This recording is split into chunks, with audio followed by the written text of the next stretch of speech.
ఇవాళ చిలుకూరు బాలాజీ స్వామివారి సన్నిధి నుంచి బోయపాటి సీను గారి క్రియేషన్లో బాలయ్య గారు నటించినటువంటి అఖండ 2 చూడడం జరిగింది. కదలకుండా చూడడం జరిగింది. అఖండ 2 కింద తాండవం అని వేశారు.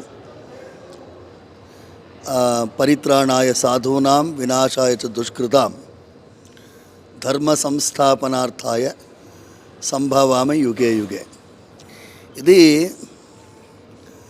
భగవంతుడు ఉన్నాడా, భగవంతుడు ఉంటే ఆయన ఇంత అరాచకాన్ని సహిస్తూ ఉంటాడా అనేటటువంటి ప్రతి ఒక్క మనిషిలో ఉండేటటువంటి ప్రశ్న.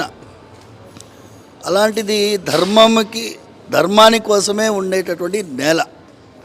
ప్రపంచమంతా కూడా అర్థ కామం కోసం జీవిస్తారు. ఈ దేశంలో మాత్రం ధర్మ అర్థ కామ మోక్షం చతుర్విధ పురుషార్థాల కోసం జీవిస్తాం. అలాంటిది ఈ దేశంలో ధర్మమే ముఖ్యమైనటువంటి భూమిక పోషిస్తుంది.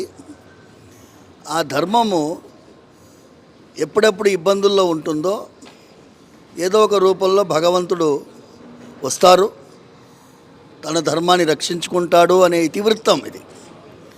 నేను ఈ మూవీలో చూస్తున్నప్పుడల్లా మా నాన్నగారు temple is relevant to the society, ఎందుకంటే ఆ భక్తుల నడుమ బాలకృష్ణ గారు మాట్లాడిన ప్రతి మాట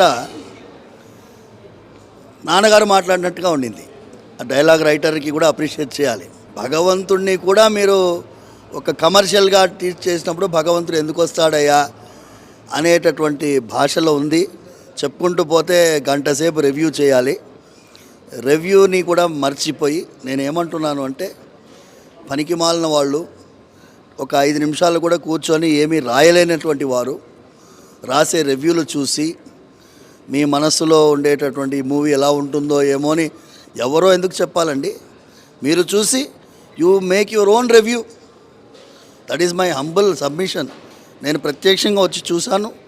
చూసిన తర్వాత లాజిక్ ఉందా మ్యాజిక్ ఉందా అనేది మీరు చూడండి. ఎవరో ఇందులో లాజిక్ లేదు, ఇందులో మ్యాజిక్ లేదు అనేదాన్ని ఎవరో ఎందుకు అభిప్రాయం పడాలి.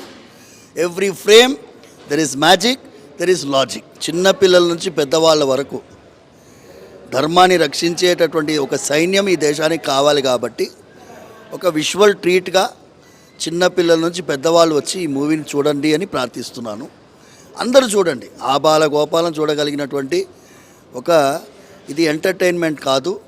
It is going to be an enchantment and it is going to be an upliftment of your feeling towards ధర్మం పైన మీకు ఒక అద్భుతమైనటువంటి అవగాహన వస్తుంది.